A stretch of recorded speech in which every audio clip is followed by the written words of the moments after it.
Assalamualaikum warahmatullahi wabarakatuh. Innal hamdalillah nahmaduhu wa nasta'inuhu wa nastaghfiruh wa na'udzu billahi min shururi anfusina wa sayyiati a'malina. May yahdihillahu fala mudilla lahu wa may yudlil fala hadiya lahu. وأشهد أن لا إله إلا الله وحده لا شريك له وأشهد أن محمدا عبده ورسوله صلى الله عليه وعلى آله وصحبه أجمعين وسلم تسليما كثيرا. أما بعد. بسم الله.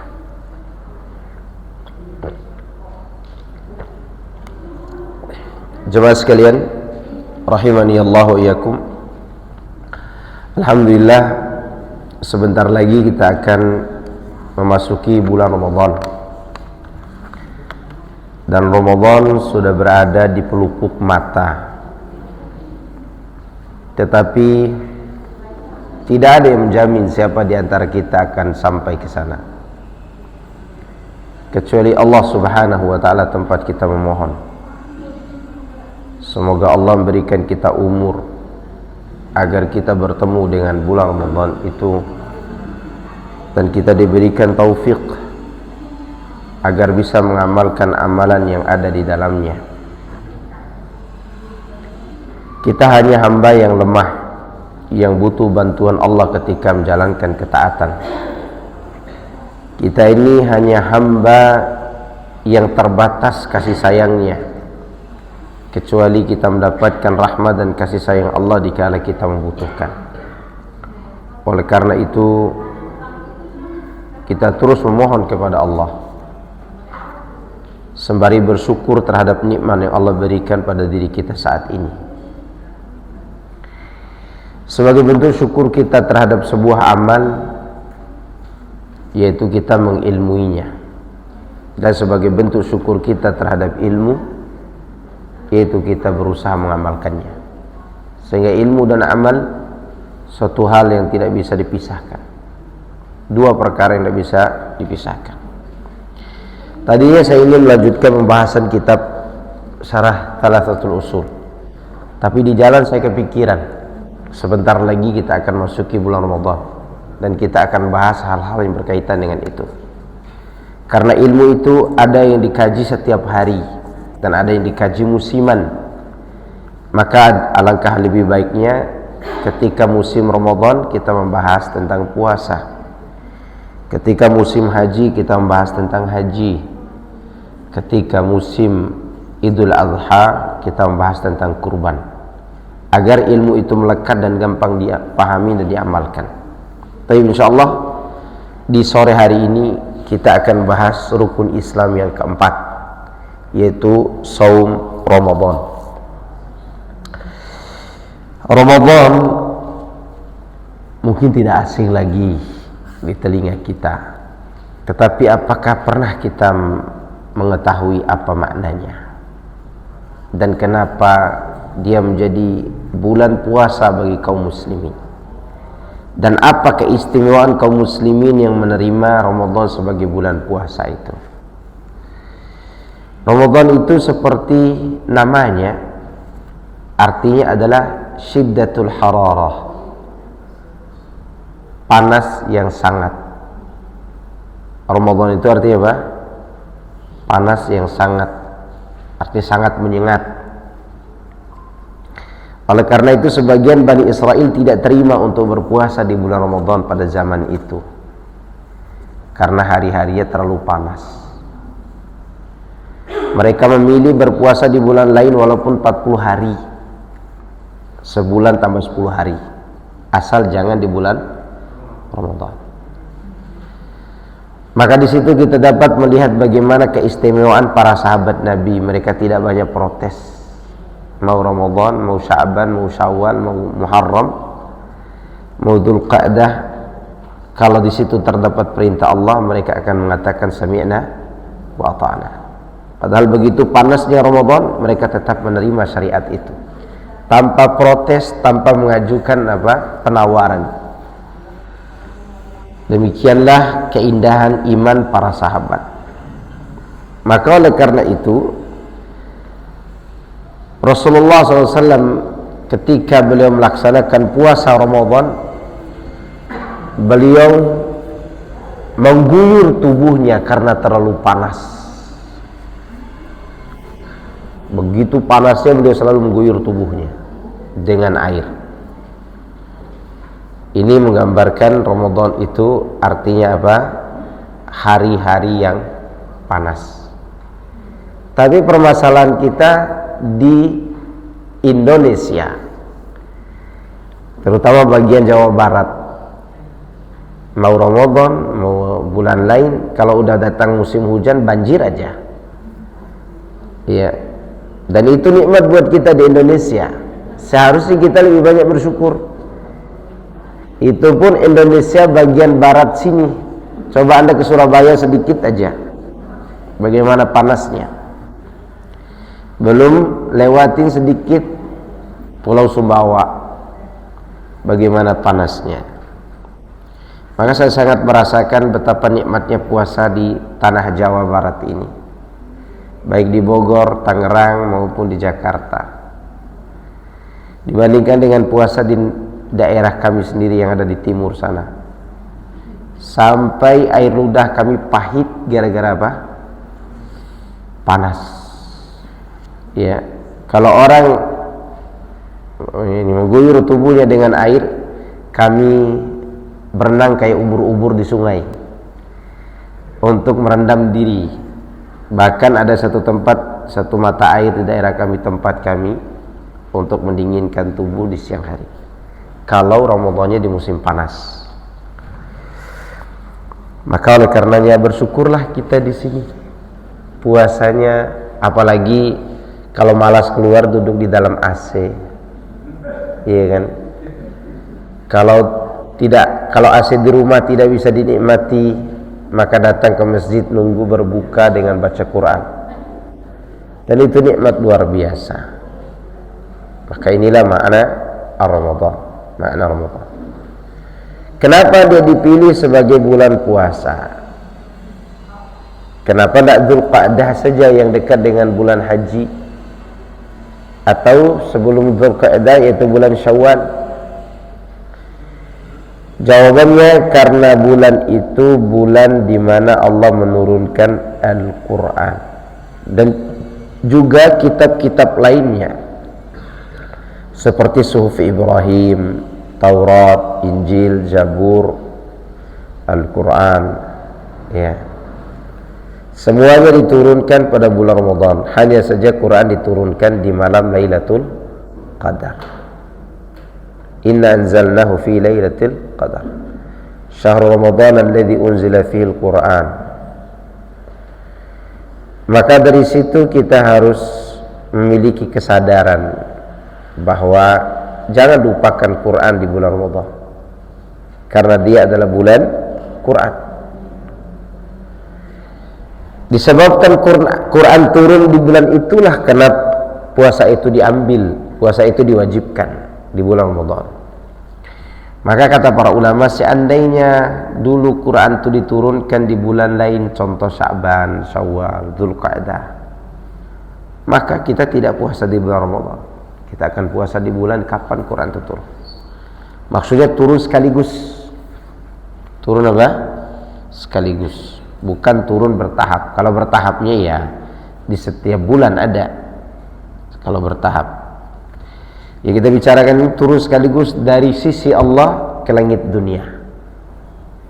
Itu pada tanggal 24 Ramadan malam 25. Siangnya 24, Arba wa isyrina khalat min Ramadan, berarti malam 25. Disitulah Allah Subhanahu wa ta'ala menurunkan Al-Quran.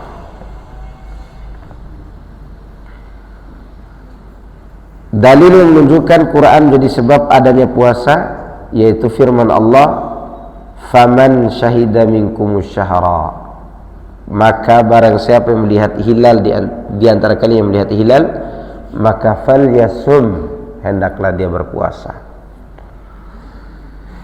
Fa dalam kalimat faman namanya fa'us sababiyah, fa yang menjelaskan sebab kenapa diwajibkan puasa ketika melihat hilal Ramadan, yaitu sebabnya adalah syahrul Ramadan alladzi unzila fihi al-Quran. Itu sebabnya. Ini mengenai sebab. Lalu apa keistimewaan Ramadan?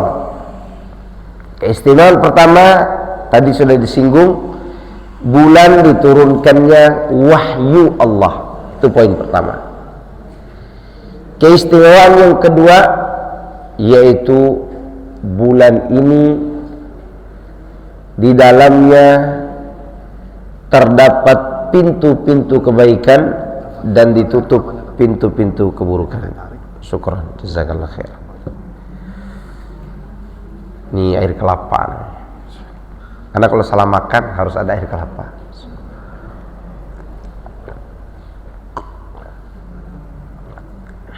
Alhamdulillah. Jadi di antara keistimewaannya, bulan ini bulan di mana semua pintu kebaikan dibuka dan keburukan ditutup.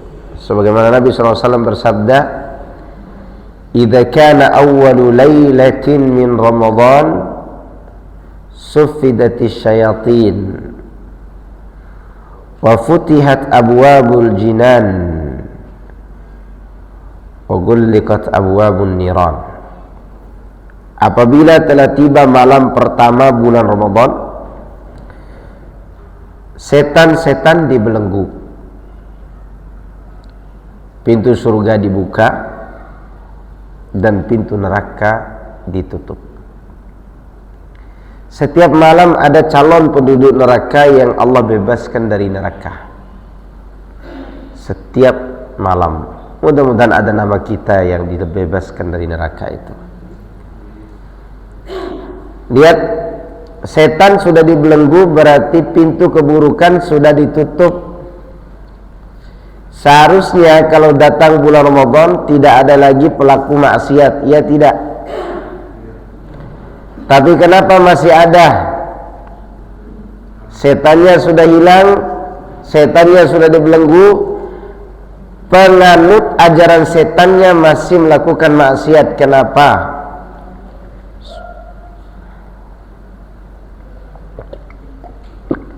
Masih ada orang judi online, masih pinjol, masih juga laki-laki berbohong kepada istrinya, masih ada. Walaupun di sini tidak ada yang ngaku. Ya, masih ada ibu-ibu yang mencuri uang di dompet suaminya. Ya, itu kenapa bisa terjadi? Padahal setan yang menyuruhnya udah dibelenggu. Saya berikan analogi begini, ibu, bapak. Ada seorang yang terikat dan dicambuk selama 11 bulan, penuh dengan luka tubuhnya itu. Seperti itulah seorang yang terikat dengan dosa, dicambuk oleh setan dengan berbagai macam dosa selama 11 bulan. Begitu datang 1 bulan, dia dibebaskan dari cambukan itu, tapi belum tentu bebas dari luka yang telah membusuk. Maka dosa itu sudah membusuk pada dirinya sehingga sulit diobati. Maka sebelum datang bulan Ramadan ini, berusahalah mengobati dosa-dosa itu dengan banyak bertaubat. Karena kita khawatir dosa cambukan daripada setan selama 11 bulan ini membusuk di hati kita sehingga sulit untuk diobati. Bohong, ya kan? Masih nelpon istri orang, masih bercanda dengan sekretaris di kantor, padahal sekretarisnya seksinya minta ampun. Nah, ini semua maksiat yang harus dihindari. Karena sekali lagi puasa itu tujuannya untuk mensucikan diri. Iya atau tidak? Maka oleh karena itu tidak ada setan yang mempengaruhi, berarti orangnya sudah menteladani karakter syaitaniyah. sudah melakoni karakter atau karakter setan itu sudah menempel pada dirinya, wal iyadzubillah. Ya. Padahal pada saat itu waktu dia berbuat baik, karena sudah tidak ada pintu keburukan.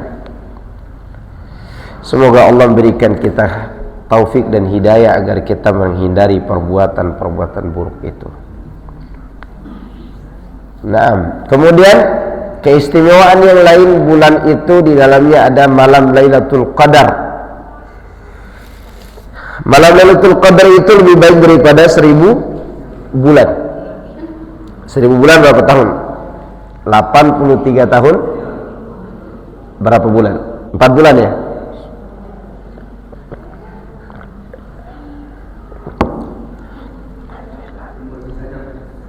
...83 tahun 4 bulan. Itulah 1000 bulan. 1000 bulan itu tidak gampang beramal. Maka oleh karena kerjarlah Lailatul Qadar itu nantinya dengan sholat tahajud. Semua orang dapat Lailatul Qadar, tapi menjadi pertanyaan, sedang apakah kita di malam itu?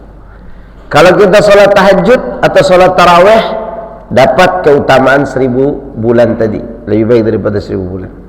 Kalau malam itu kita ngorok atau asik berbelanja, maka hanya dapat belanjanya saja dan hanya dapat ngoroknya saja. Maka Nabi mengikat datangnya Lailatul Qadar itu dengan ikatan amal tahajud. Man qama Lailatul Qadri imanan wa ihtisaban ghufira lahu ma taqaddama min dhanbihi. Siapa yang melakukan salat malam di Lailatul Qadar dengan penuh keimanan dan mengharap pahala, maka diampunkan dosa-dosanya yang telah lalu. Itu keistimewaannya. Keistimewaan Ramadan. Sekarang kita beralih ke ibadah khusus yang ada di dalamnya, yang diwajibkan dan menjadi rukun Islam. Ibadah apa? Saum atau siam. Ayat yang sudah kita hafal semua adalah firman Allah dalam suratul Baqarah, ya ayyuhalladzina amanu kutiba alaikumus shiyam kama kutiba alal ladzina min qablikum la'allakum tattaqun. Wahai orang-orang yang beriman, telah diwajibkan atas kalian untuk berpuasa sebagaimana telah diwajibkan atas orang-orang sebelum kalian, agar kalian bertakwa. Ada 4 poin yang harus ditahu dari ayat ini.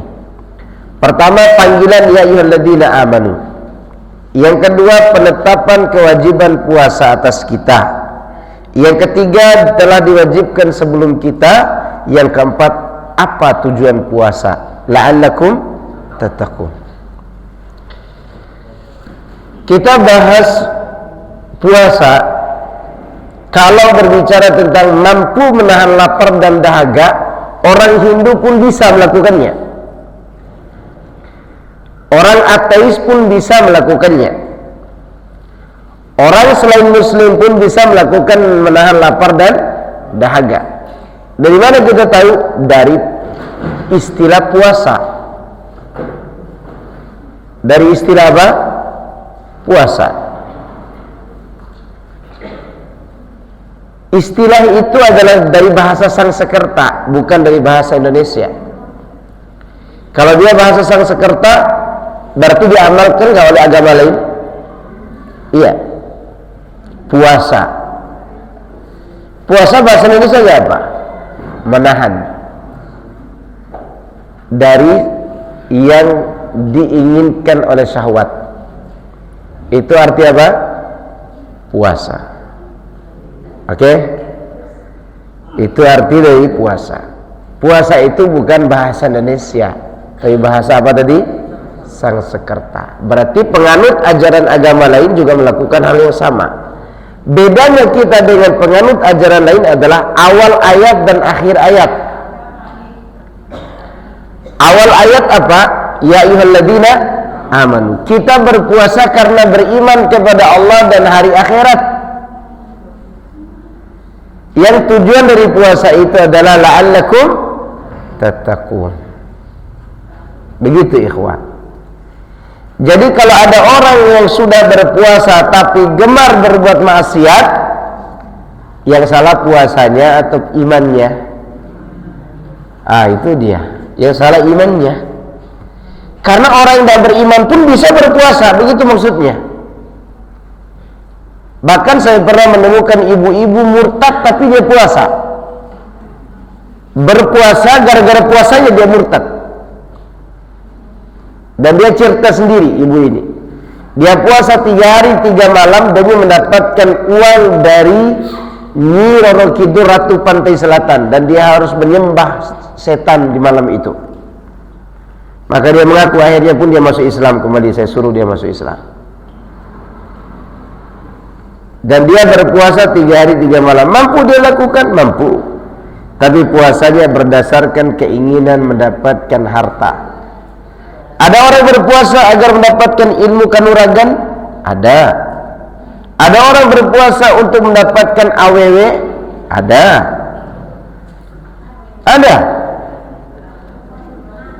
Dan puasanya tidak bersumber dari apa? Keimanan. Ibu-ibu,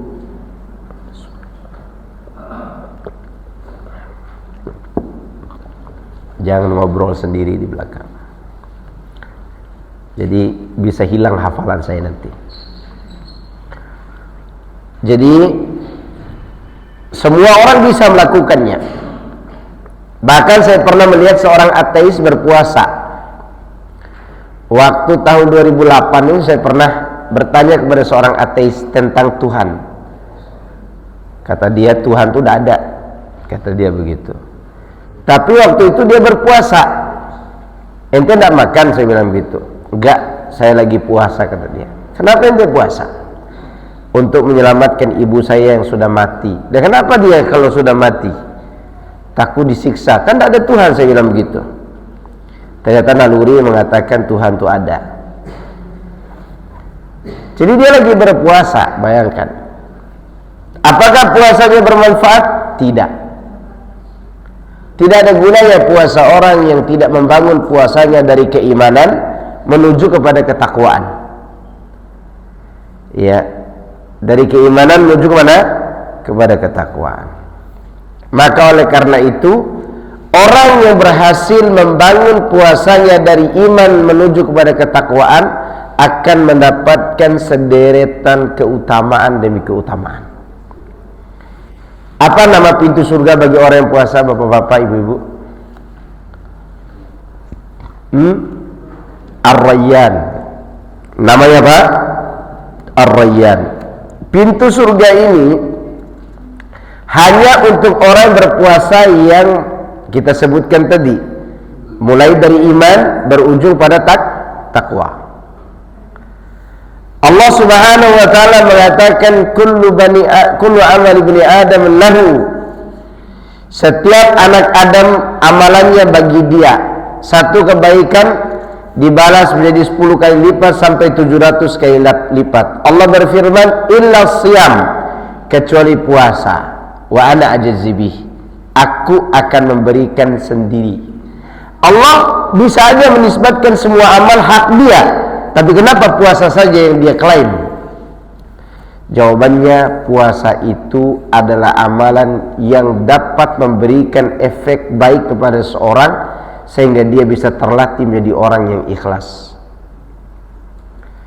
Makan dan minum pada saat kita mau sholat. Kita mau sholat nih, sholat 5 waktu, dan kita lapar. Di depan kita ini ada makanan, padahal jarak sholat kita itu hanya 10 menit. Tapi kalau ada makanan depan kita dan kita lapar, sholat dulu atau makan dulu? Makan dulu, karena khawatir teringat makan waktu sholat. Ya. Kira-kira seharian seorang yang berpuasa berpikir makan enggak? Mikir. Apa aja jadi enak. Antum rendang karpet ini jadi enak karpet ini. Tapi bagi orang yang berpuasa dia melawan syahwat makan, minum dan juga bersetubuhnya dengan istri karena Allah. Kenapa dikatakan karena Allah? Karena dia bisa saja mengambil kesempatan di saat tidak dilihat orang, di kamar, di ruangan sempit, dia minum, dia makan sendiri, kemudian keluar pura-pura puasa. Bisa nggak? Bisa. Tapi kenapa dia tidak lakukan? Jawabannya karena dia mengharap pahala di sisi Allah, dan pahalanya tidak disebut 10 kali lipat, 700 kali lipat, tidak, tapi diberikan dengan banyak, dan itu surprise dari Allah. Itu keutamaan itu. Sekali lagi, untuk siapa? Tidak untuk semua orang berpuasa, tapi untuk orang yang mulai beriman menuju kepada takwa. Untuk mereka itulah pahala itu. Dan Allah Subhanahu wa taala juga mengatakan, Rasulullah SAW juga mengatakan, lisaim farhatan, orang puasa itu punya dua kebahagiaan. Gembira di saat dia berbuka, dan gembira di saat bertemu dengan Allah. Pertanyaannya, gembira yang bagaimana saat dia berbuka itu? Karena gembira itu ada dua. Gembira karena enaknya makanan, dan gembira karena selesai melakukan ketaatan. Kalau kita gembira karena enaknya makanan, ya wajar, orang tabi'iyah, tabiat manusia memang lapar, tiba-tiba dikasih makan, senang, luar biasa. Tapi ada yang lebih luar biasa lagi ketika orang itu senang karena selesai melaksanakan ibadah puasa. Karena tidak semua orang yang berbuka itu makan dengan makanan yang enak, ya atau tidak? Di satu sudut rumah ada orang tidak punya beras kecuali makannya sekali dalam sehari, itu memang sudah kebiasaan dia, dan dia hanya makan nasi dengan kerupuk dan seteguk air. Sedangkan di sisi yang lain ada orang bergelimang harta sampai makanan dibuang-buang karena banyaknya. Maka kegembiraan yang paling gembira adalah gembira karena selesai melaksanakan ibadah. Bolehkah gembira karena makanan? Boleh, karena itu tabiat. Mengikuti apa? Tabiat. Dan tidak masalah. Tapi wujudkan juga kegembiraan karena selesai melaksanakan apa? Ketaatan.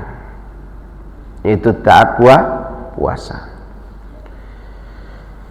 Ya. Dan berbuka itu juga ada dua maknanya. Berbuka setiap hari dan berbuka Idul Fitri. Iya. Dan orang yang berpuasa ketika dia bergembira, ada dua tingkatan.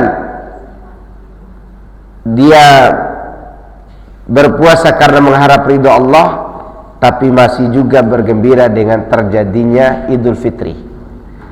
Ada orang yang berpuasa karena dia mengharap ridho Allah dan juga gembira terhadap Idul Fitri, tetapi yang lebih mengembirakan dia adalah dia ingin kegembiraan itu ditabung sampai bertemu dengan Allah nanti di hari kiamat.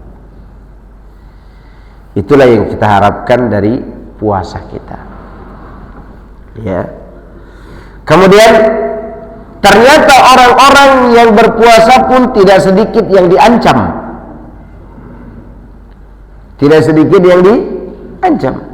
Nabi mengatakan rubbas shaim laisa lahu min siyami illa al-ju' wal 'atash.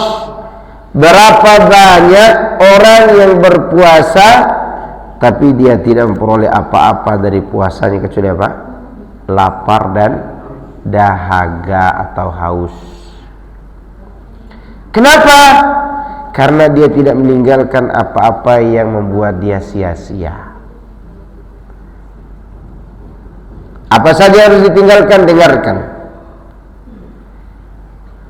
Rasulullah mengatakan sallallahu alaihi wasallam, "Idza kana yawmu shawmi ahadikum fala yarfus wa la yaskhab wa la yajhal." Perhatikan baik-baik hadisnya. Kalau sudah tiba hari puasa salah seorang di antara kamu, jangan dia bicara kotor. Ada orang tidak makan daging di siang hari, tapi dia makan daging saudaranya dengan cara ghibah, bicarain orang. Ya. Kemudian kata Nabi, jangan dia berteriak-teriak, ya, dan jangan pula bersikap bodoh.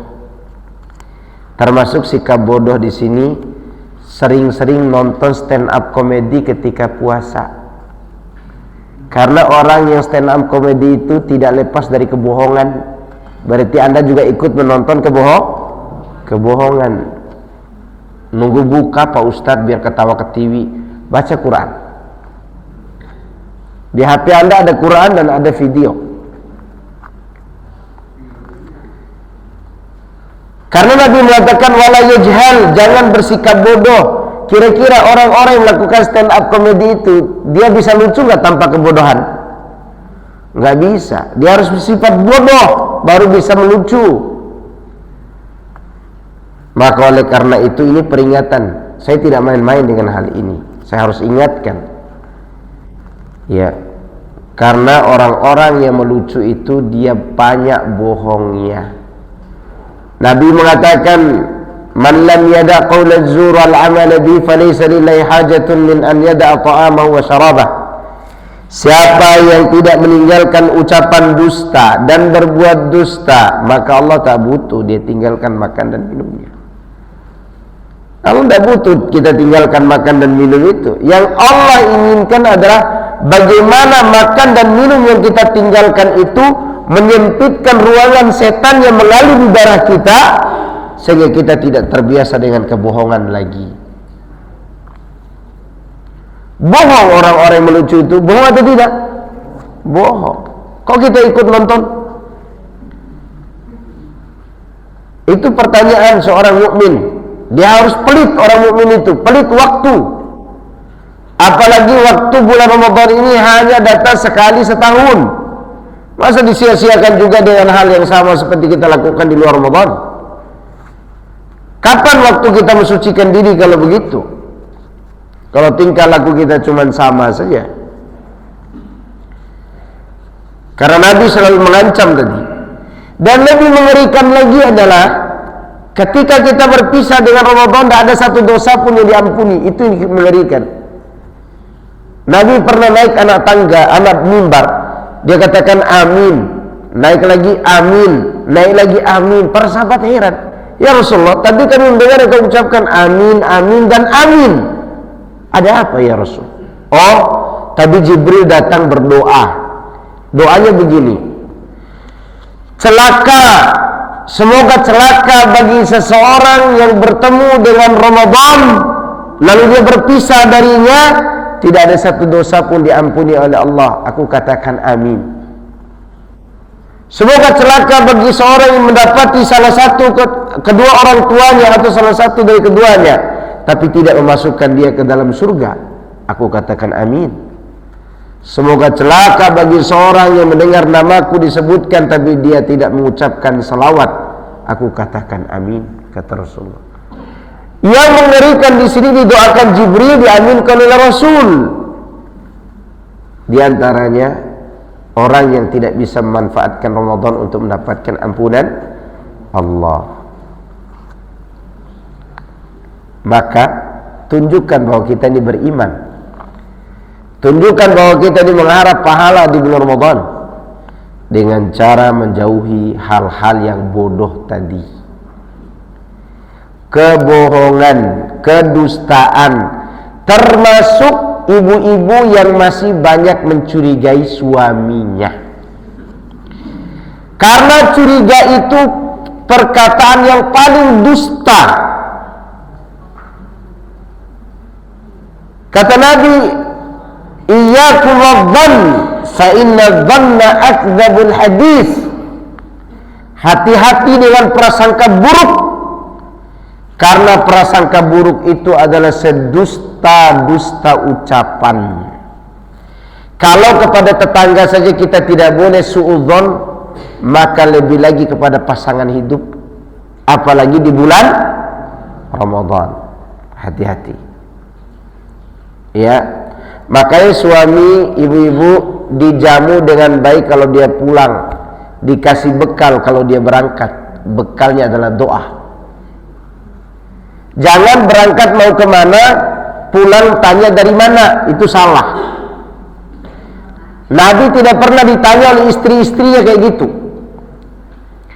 Mau kemana dan dari mana? Ini namanya interogasi, bukan rumah tangga. Ibu-ibu bukan baris krim, bukan. Ya, bukan reskrim, bukan. Itu tanda kecurigaan. Ya. Maka Nabi SAW melarang kita dengan itu. Hati-hati. Kalau kepada orang lain kita tidak boleh curiga, kenapa kepada pasangan kita curiga? Maka itu berkaitan dengan amalan-amalan yang kita harus tinggalkan, melatih diri, bersekolah dan belajar di bulan Ramadan. Apa arti puasa? Puasa artinya al-imsaku anil muftirati min tulu'il fajri ila ghurubis syams. Puasa artinya menahan diri dari pembatal puasa dari terbitnya fajar sampai terbenamnya matahari, biniyati taqarrubi ila Allah azza wa jalla, dengan niat mendekatkan diri kepada Allah. Berarti ada 3 hal: menahan diri, waktu, dan niat. Inilah rukun puasa. Ada 3. Menahan diri dari pembatal. Waktunya mulai terbit fajar sampai terbenam matahari. Dengan niat sebelum subuh atau niat di waktu malam untuk mendekatkan diri kepada Allah. Tidak boleh hilang salah satunya. Harus ada. Karena ini rukun puasa. Kita mulai dari niat. Bicara tentang niat. Niat itu di mana tempatnya? Di hati. Maka ibu-ibu kalau bangun sahur, udah masak nih, ada jengkolnya, ada pokoknya apa aja dimasak, mulai kurma sampai kopi disediain. Lalu tiba-tiba pagi hari ibu-ibu, bapak-bapak bertanya, tadi malam kita udah niat gak ya? Pertanyaan ini pertanyaan orang yang belum paham niat itu tempatnya di mana. Karena sebagian orang menganggap niat itu apabila mengucapkan nawaitu shaum Ramadan, ya kan? Itu adalah ucapan, bukan niat. Niat itu ada di mana? Di hati. Sebagaimana ruku tempatnya di punggung, sujud tempatnya di jidat, maka niat tempatnya di hati. Zikir tempatnya di lidah, niat tempatnya di mana? Di hati. Jangan dipindahkan amalan hati ke lidah. Jangan pindahkan amalan lidah ke dalam hati. Faham sampai sini? Ada orang yang bisa ruku dengan hatinya? Nggak bisa. Ada orang yang bisa niat dengan punggungnya? Nggak bisa. Berarti punggung dipakai untuk ruku, hati dipakai untuk berniat. Perut dipakai untuk lapar, hati dipakai untuk niat. Jangan sampai sini. Maka kalau ada yang sudah makan sahur dan belum mengucapkan nawaitu, dia sudah niat berarti. Karena dia bertanda makan sahur. Ya, belum mengucapkan nawaitu aja tidak masalah. Nabi mengatakan, man lam yujmi'u siyama minal lail fala siyama lah. Siapa yang tidak mengumpulkan niat di malam hari, maka tidak ada puasa baginya. Maka dari situ niatnya sebelum fajar. Nanti kita bahas di sahur nanti insyaallah. Atau saya singgung sedikit.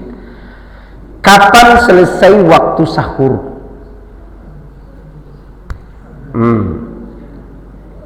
Ketika adzan subuh. Itu pun kalau pertama kali kita dengar Allahu Akbar, Allahu Akbar, dan kita masih mau minum, maka minum dulu. Karena belum selesai minumnya. Kenapa kita masih boleh? Karena waktu adzan itu tidak ditetapkan atas dasar kepastian, tapi atas dasar perkiraan. Makanya 1 menit sebelum adzan di masjid ini, masjid lain sudah adzan, ya enggak? Atau bahkan ada yang sudah adzan 2 menit sebelum masjid ini. Kenapa? Karena waktu-waktu ini tidak dibangun di atas kepastian, tapi di atas perkiraan ringan. Maka kalau kita salah dalam hal ini, tidak mudorot puasa kita, selama kita tidak lanjutkan makan sampai komat. Iya, kita lagi makan nih, tiba-tiba azan, udah minum aja dulu. Karena Nabi mengatakan kepada Abdullah bin Umar yang sedang makan di rumahnya Hafsah,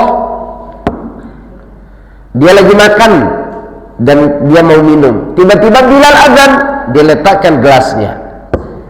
Kata Nabi, "Idza sami'a ahadukumun nida wal ina fi yadihi fala yadha hatta yaqdi hajatahu."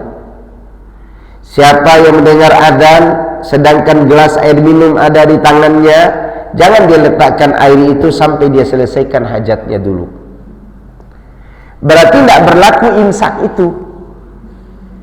Imsak tidak berlaku imsak itu. Karena setelah imsak masih ada 5 menit waktu lagi sebelum adzan, ya enggak? Imsak itu biasa terjadi kapan? 5 menit sebelum adzan. Dan masih banyak waktu kita minum kopi. Asal jangan sampai dipakai untuk merokok. Udah minum kopi aja. Iya.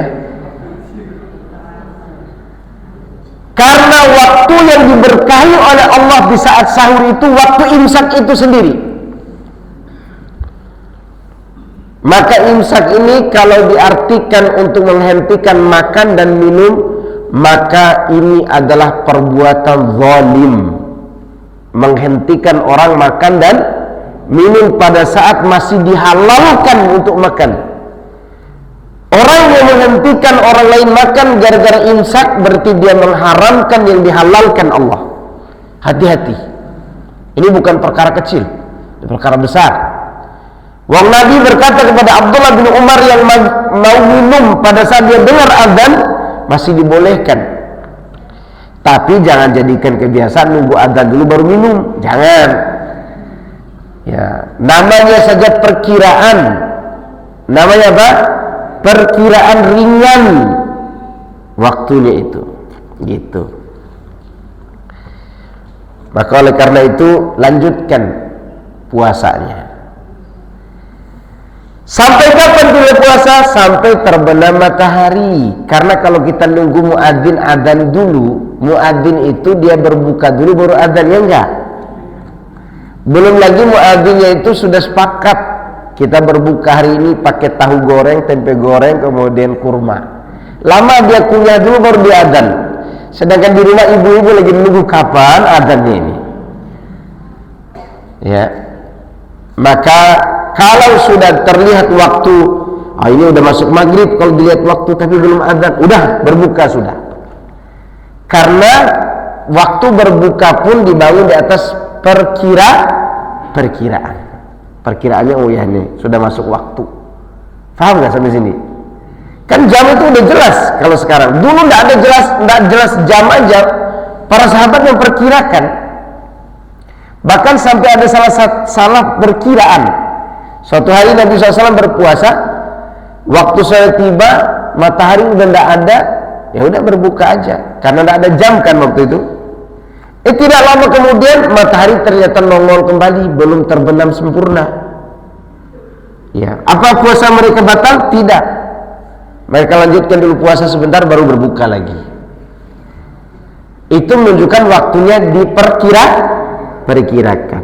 Nah, sengaja saya bahas ini karena nanti ada ibu-ibu yang haid. Ternyata ibu-ibu ini datang haid 30 detik sebelum azan. 30 detik sebelum adzan atau 1 menit sebelum adzan. Apakah puasa dia hari itu batal atau tidak? Jawabannya tidak batal karena waktu masih bisa diperkirakan. Perkiraan ringan. Oh, perkiraan hajat waktu segini udah masuk waktu berbuka ini. Udah waktu berbuka, maka tidak perlu dikodok puasa dia hari itu. Kalau nggak tahu masalah ini, ibu-ibu haid 1 menit sebelum adzan, ternyata muadzinnya yang terlambat adzan. Udah dikodolah oleh ibu-ibu puasa itu. Sayang nggak? Seharian dia puasa nih, 1 menit sebelum berbuka dia datang haid. Kira-kira puasa di hari itu batal apa sah? Jawab ibu-ibu, nggak usah bapak-bapak yang jawab, karena bapak-bapak kan datang haid. Ya. Sah. Dalilnya apa? Perkiraan. Diperkirakan muadzinnya terlambat adzan karena makan. Karena kalau dilihat jam sudah masuk. Jelas sampai sini? Disinilah enaknya belajar ilmu itu, ndak was-was. Ya enggak? Disinilah kita butuh ilmu. Nah, ini waktu awal dan waktu akhir. Kemudian berkaitan dengan pembatal. Pembatal puasa ada berapa, ibu-ibu, bapak-bapak? Dari tadi Anda lihat jam, kayaknya jamnya mati deh. Iya. Oh iya, pas. Masih. Anda terus terang ya, Anda datang tadi demam, tapi lihat wajah antum jadi alhamdulillah segar lagi ini. Masya Allah. Dan alhamdulillah dikasih air kelapa barusan.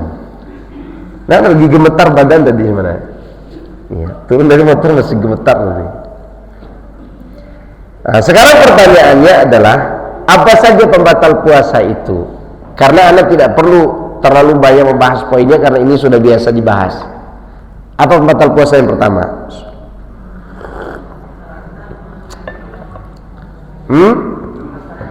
Makan dan minum dengan sengaja.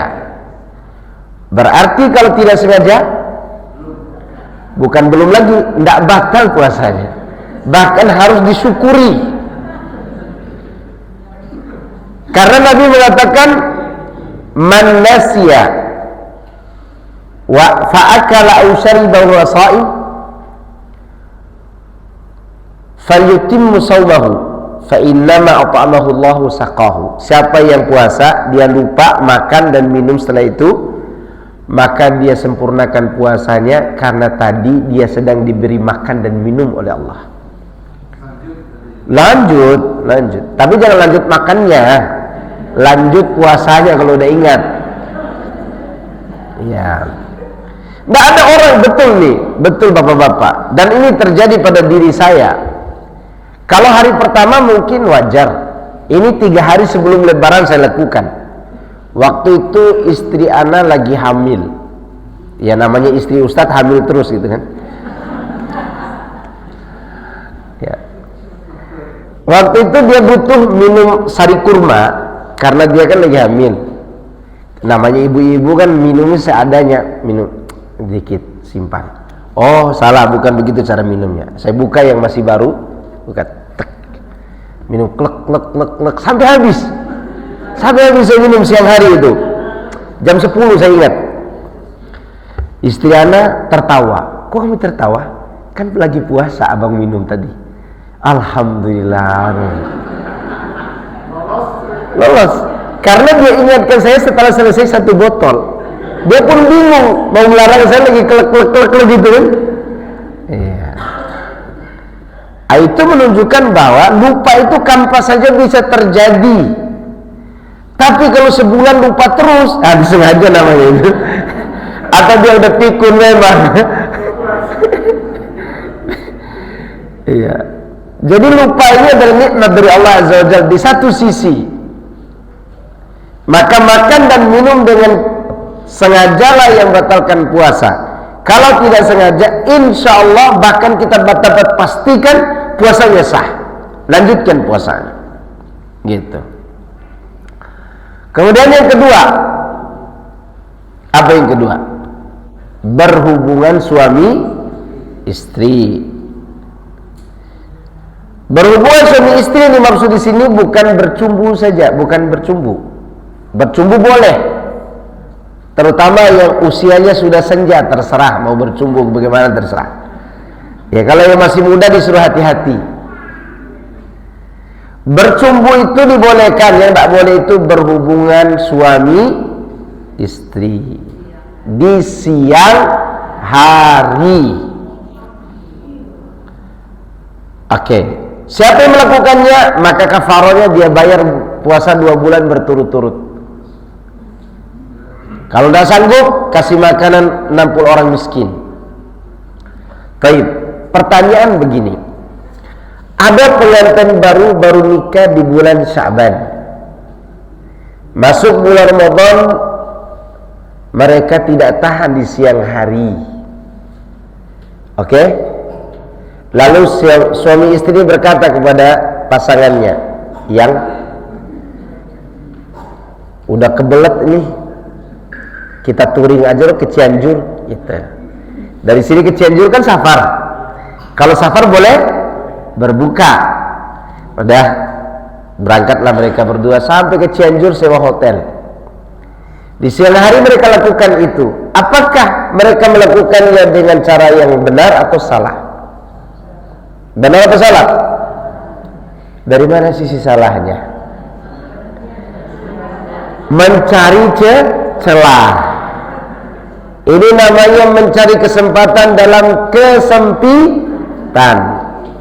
Maka kalau di bulan Ramadan, suruh suami pergi kerja ke kantor, jangan di rumah, berbahaya. Ya, apalagi pengantin baru. Nah, mungkin dia pergi berdagang bisa ya. Pertanyaan kedua, si suami dia punya pekerjaan di luar kota. Oke. Berangkat suami keluar kota.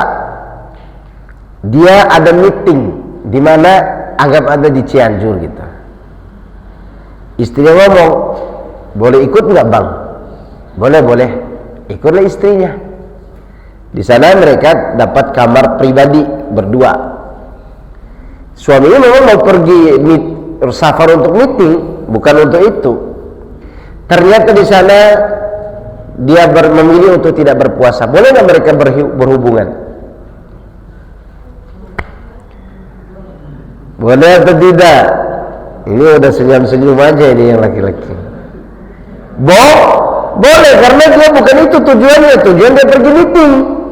Faham nggak? Oke. Ketiga, masih kasus seputar berhubungan suami istri bulan Ramadan. Istri di rumah lagi haid. Biasanya istri itu haid 6 hari atau 7 hari. Suami pergi safar keluar kota. 7 hari kemudian dia pulang. Sampai di rumah jam 10 pagi. Dari tempat dia safar sampai ke rumah dia memang tidak berpuasa karena dia memilih berbuka misalnya. Ternyata si istri hari itu bersih jam 10 pagi. Dan istrinya tadi tidak safar, tapi tadi pagi haid. Bersihnya jam berapa? 10 pagi atau jam 9 pagi. Dan dia udah mandi.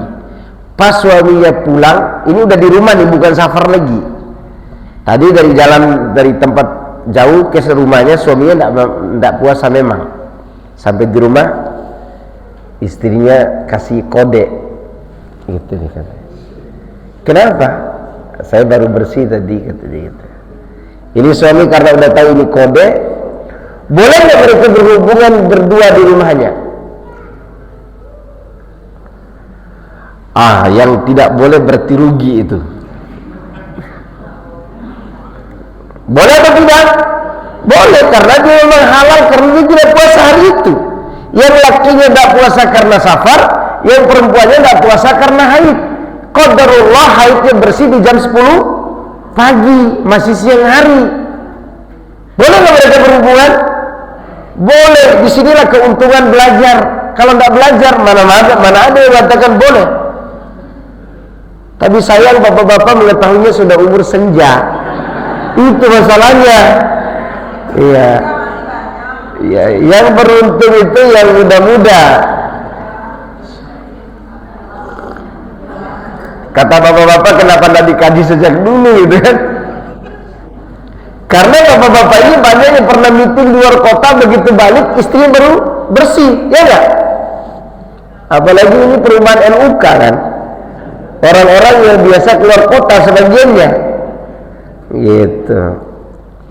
Nah, begitulah belajar ilmu itu. Kenapa saya memilih kita belajar tentang puasa sebelum puasa ini? Oke, kalau jimanya tidak ada penghalang, tidak ada penyebab, maka itulah yang disebut dengan pembatal puasa, atau mencari celah seperti yang kita bicarakan tadi. Itu juga pembatal puasa dan wajib bayar kafarah. Kemudian pembatal puasa berikutnya, muntah dengan sengaja. Perhatikan kasusnya. Biasa ini terjadi di pagi hari ketika kita sendawa, keluar makanan. Ya, kalau makanan itu masih di tenggorokan, belum keluar ke mulut, ditelan kembali. Jangan dimuntahkan. Tapi kalau sudah keluar ke mulut dan sudah berada di ruangan ini, baru dibuang. Itu tidak disengaja. Ya, barang siapa yang dia harus muntah, maka sempurnakan puasanya. Dia tidak sengaja. Barang siapa yang sengaja muntah, wajib dia qadha puasanya. Ya, maka tidak boleh muntah dengan sengaja. Biasanya muntah itu tidak disengaja semuanya, tapi masalahnya adalah ketika kita bersendawa, apa namanya? Gitu, apa namanya? Sendawa itu, makanan itu seringkali di sini nih. Tanggung, yang tanggung ini jangan dikeluarin, jangan begitu. Udah ditelan kembali karena dia masih berada di rongga bawah. Kalau udah keluar, jangan dikunyah kemudian dimakan lagi. Ada buah. Ya, itu. Ini mengenai muntah dengan sengaja. Kemudian yang berikutnya yang batalkan puasa, yaitu memasukkan barang apa saja melalui rongga masuknya makanan dan minuman, tenggorokan. Contoh, ada orang kepengen periksa lambungnya di siang hari, dia masukkan alat dokter itu lewat ini.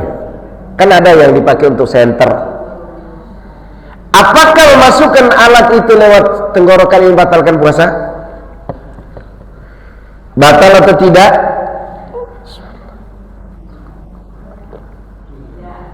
Batal dong, karena dia melewati saluran makan dan minum. Oke? Batal.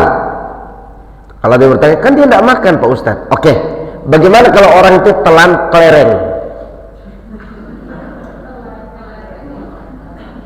Misalnya ada ibu-ibu baru beli emas sebesar ini, mutiara sebesar ini, dia takut ketahuan suaminya, dia telan. Gitu ya. Batal ya puasanya? Batal, walaupun dia tidak lagi makan. Maka semua yang kita masukkan melalui ini membatalkan puasa. Nah, kebalikannya, kalau dia masuk lewat jalur lain, lewat pori-pori, suntik meningitis, suntik apa aja, itu tidak membatalkan puasa. Paham? Karena dimasukkan lewat jalur lain. Termasuk yang tidak mau membatalkan puasa di siang hari karena tertimpa panas tinggi, lalu masukkan obat di bagian duburnya. Maaf, ada obat dimasukkan lewat bawah kan? Apakah masukkan obat lewat bawah itu membatalkan puasa? Kenapa? Karena tidak menyalahi kaedah masuk lewat sini.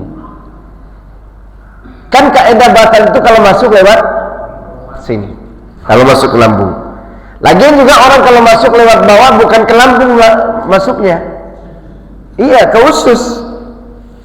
Paham? Nah, disinilah masalah kontemporer itu bisa dipecahkan dengan kaedah tadi. Atau hukum suntik meningitis, suntik apalagi bius karena luka, misalnya ada orang terluka mau dijahit kemudian disuntik, batal enggak? Enggak. Infus aja masih diperselisihkan batal dan tidaknya. Karena terlalu kuat untuk mengganti makan dan minum, maka infus keputusannya para ulama kontemporer mengatakan sebagai pembatal puasa.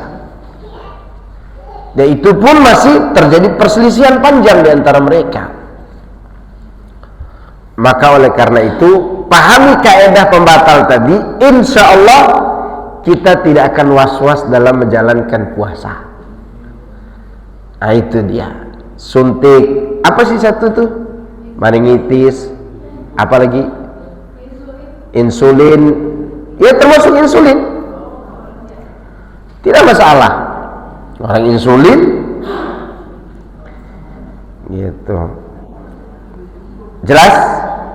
Jelas apa belum jelas? Oke. Ada pertanyaan silakan. Dari tadi saya menanyakan antum, sekarang antum menanyakan anak. Ibu-ibu silakan bertanya. Suntik vitamin selama tidak berlebihan seperti infus tidak masalah sebenarnya.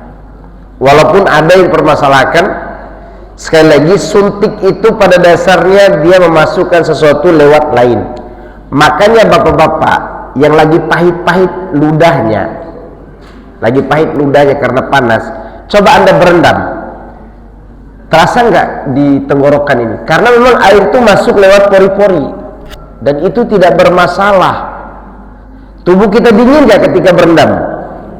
Karena air itu masuk lewat mana? Pori-pori. Kenapa orang yang selesai bersenggama itu disuruh mandi?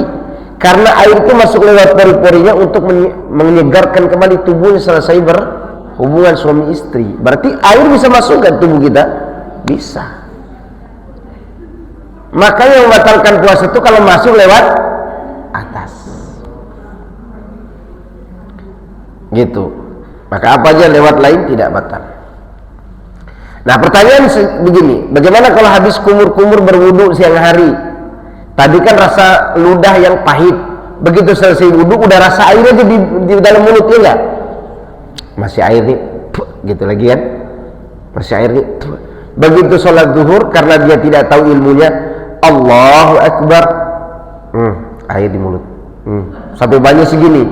Begitu takbir ruku, Allahu Akbar, tumpah ludah dia kan. Kenapa? Karena dia was-was. Nah air yang tersisa di rongga mulut kita selesai wudu, yang masih menempel di pori-pori dalam bagian dalam mulut kita, silakan ditelan. Kalau sudah diusahakan sebelumnya dibuang ludahnya, ternyata masih ada, udah silakan ditelan dikit-dikit. Kenapa? Karena masuk dalam bab masyaqqah, bab apa? Berat. Sama seperti sisa makanan kita di waktu makan sahur, belum tentu bersih semua di gigi kita.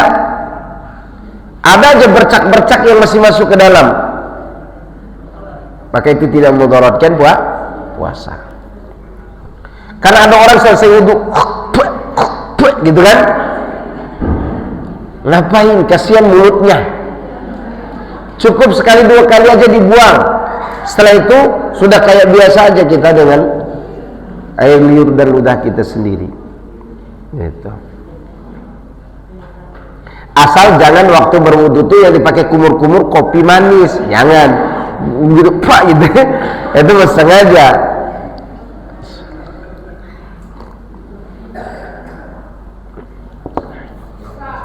Nah,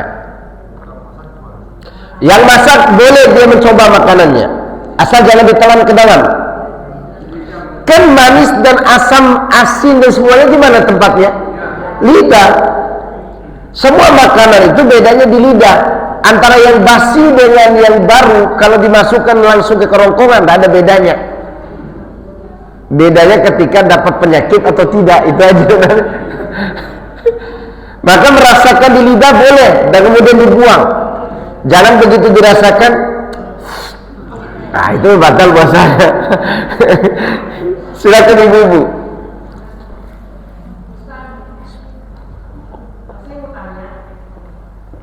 Ya silakan.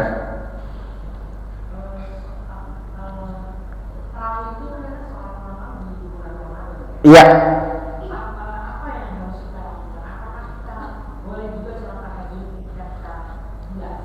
Masya Allah, barakallahu fikum.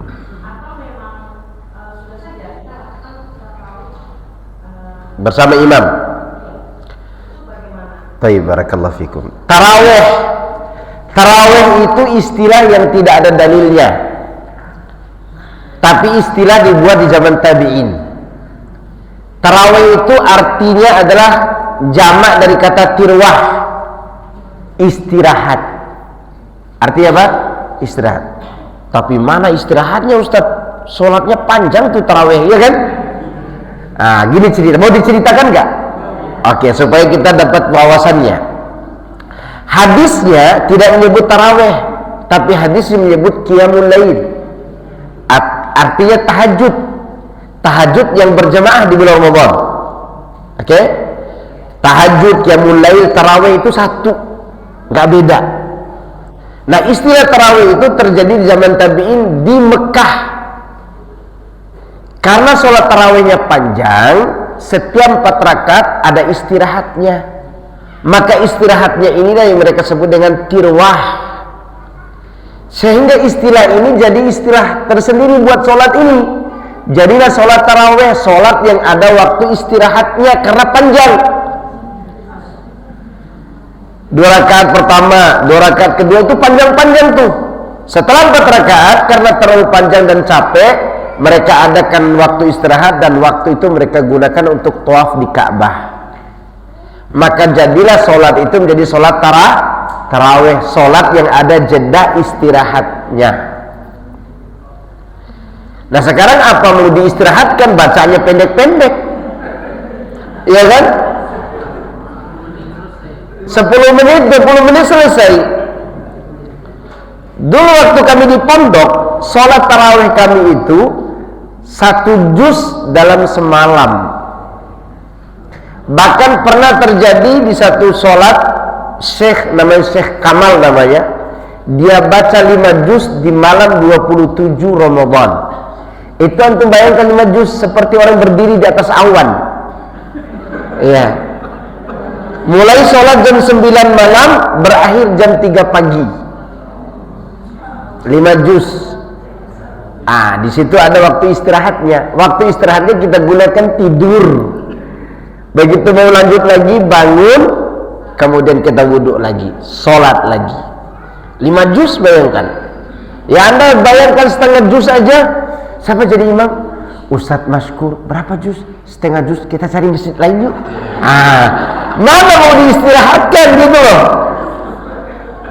Apa yang dinamakan tarawih kalau begitu? Ya udah, kembali kepada makna aslinya, yaitu qiyamul lail, sholat malam. Karena kalau dikatakan tarawih, ada waktu capek, ada waktu istirahat. Ya, tapi kan tidak mungkin kita praktekkan di sini. Kasihan antum semua, atau ibu-ibu yang capek makan sahur nanti. Ya, kalau di pondok biasa kita lakukan itu. Biasa kita lakukan itu. Ya, karena ya begitulah cara kita berdiri di pondok pesantren. Oke?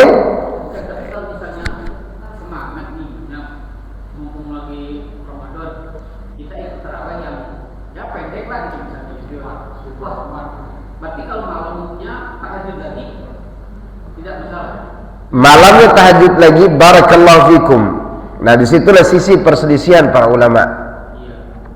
Kalau udah witir sama imamnya, maka malamnya saya anjurkan sholat mutlak saja. Tahu sholat mutlak? Sholat aja terus 2 rakaat, 2 rakaat, 2 rakaat sampai waktunya Anda berhenti. Ya, udah cukup tahajud sama imam tadi. Maka jangan terlalu panjang, jangan terlalu pendek juga. Bacaannya misalnya imamnya berapa panjang Pak Ustadz? Ya, kalau 1 halaman dikurangi 5 baris lah dari bawah, atau 2 baris dari bawah. Setengah halaman lebih, atau 1 halaman lah 1 rakaat. Ya, supaya ada sensasi tarawehnya, ada waktu istirahatnya. Per 4 rakaat ada istirahat dulu. Istirahat sebentar, baru setelah itu lanjut lagi. Rakaat pertama 1 halaman, rakaat keduanya setengah halaman. Demikian juga nanti rakaat ketiga 1 halaman, rakaat keempat setengah halaman. Begitu aja terus bacaannya. Nah, itu udah cukup sebenarnya untuk orang-orang seperti kita ini yang ada di kampung, agar ada sensasi letih sedikit, ada waktu istirahat, baru sebut tarawih. Oke? Ya. Pada tidur semua.